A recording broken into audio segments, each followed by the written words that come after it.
غریب وہ نہیں جو پیسہ نہیں رکھتا، بلکہ وہ ہے جو وقت کی قدر نہیں کرتا۔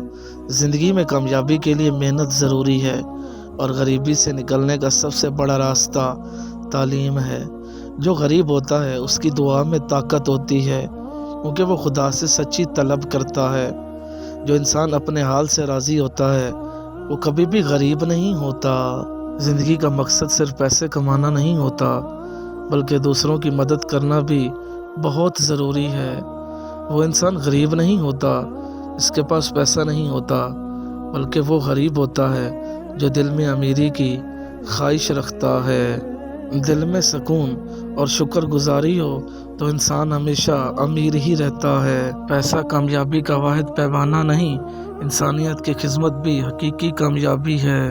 جو انسان جلدی جلدی نماز پڑھتا ہے تو اس انسان کے گھر میں بہت جلد ہی بے برکتی کود پڑتی ہے۔